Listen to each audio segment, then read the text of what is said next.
pimpinan LDII itu ternyata pernah bayat pada awal Al-Fatah. Mungkin sejarahnya Ustaz pernah sampaikan.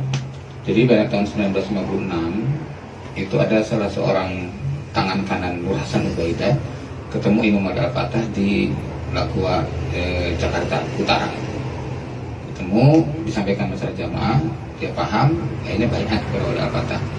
Dan selama dari tahun 41 berdiri pesantren Darul Hadis sampai Sofyan Bisri itu bayat, nggak pernah disampaikan tentang jamaah imamah itu oleh Nur Hasan. Nah, ini kebohongan yang di belakang hidupnya. Kemudian setelah itu dia sampaikan kepada Nur Hasan. Akhirnya Nur Hasan bertemu oleh Al-Fatah. Lalu bayat tahun 56 itu kepada Wali Al-Fatah.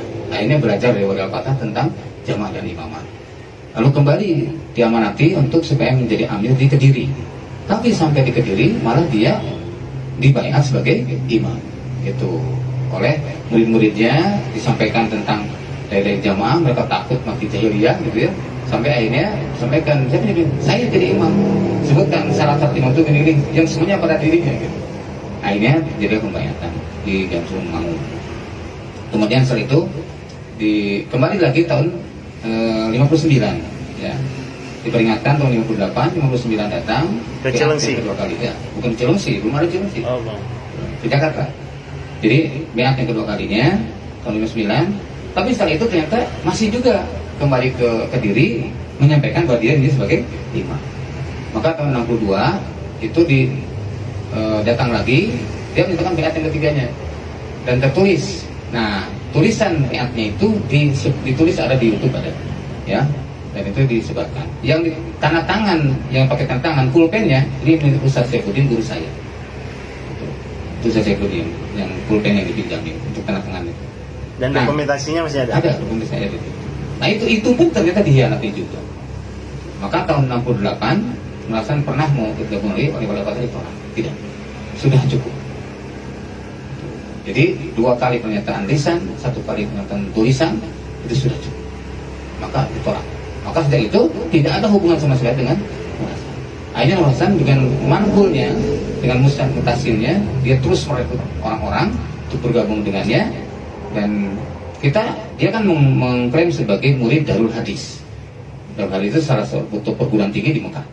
Nah, kemudian ternyata qadarullah, alhamdulillah, ada Ustadz Abdul Halim Sulaiman yang pernah tinggal 23 tahun di Timur Tengah dan pernah ngajar di rumahnya kerajaan Raja Faisal. Itu bayat kepada Wali Al-Fatah. Dialah yang membongkar kebohongan Nur Hasan Ubaidah. Dibongkar bahwasanya Nur Hasan Ubaidah itu sama sekali bukan anggota Darul Hadis.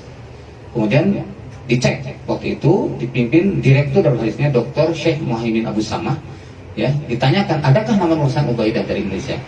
Dicek dari seluruh administrasinya tidak ada satupun nama Nur Hasan. Nama dirinya nggak ada, Abdul Halim Sulaiman, karena dia punya bukti ijazahnya. Nah itu yang terjadi. Maka kemudian dilacak lagi siapa sebenarnya guru Nur Hasan Ubaidah. Ternyata Syekh Umar Hamdan yang mengajar di Gerbang Bagus Salam. Itulah gurunya yang mengajarkan manqul, mengajarkan musnad mutasil sampai sekarang. Sehingga mewajibkan semua orang LDI tidak boleh belajar hadis kalau bukan pada imamnya Nur Hasan. Dan tidak sah hadis dipakai kalau belum disahkan oleh Nur Hasan.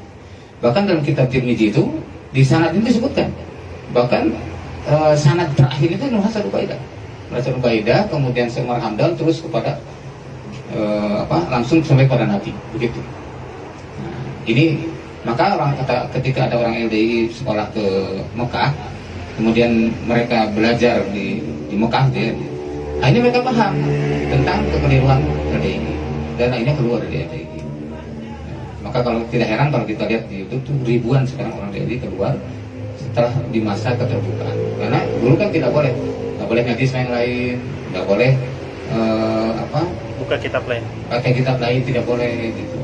Nah sekarang sudah keterbukaan ini sudah tidak bisa dihalangi informasi itu. Nah itulah. Jadi kami juga sangat kasihan sama orang-orang LDI itu. Makanya termasuk iwan-iwan yang banyak dari LDI itu, beliau kaget juga dengan sejarah itu, ya. Dan Bismillah gitu ya. Akhirnya kalau misalkan Ya. Jadi kalau memang misalkan ada di antara saudara-saudara kita yang gabung, disampaikan seperti itu. Kasihan. Ya. Jadi kalau kami nggak ada sama sekali pada kaum muslimin itu membeda-bedakan, tidak. Hanya itu saja bedanya. Ini sudah bayat, ini belum ya. Oke, baik Ustaz. Demikian.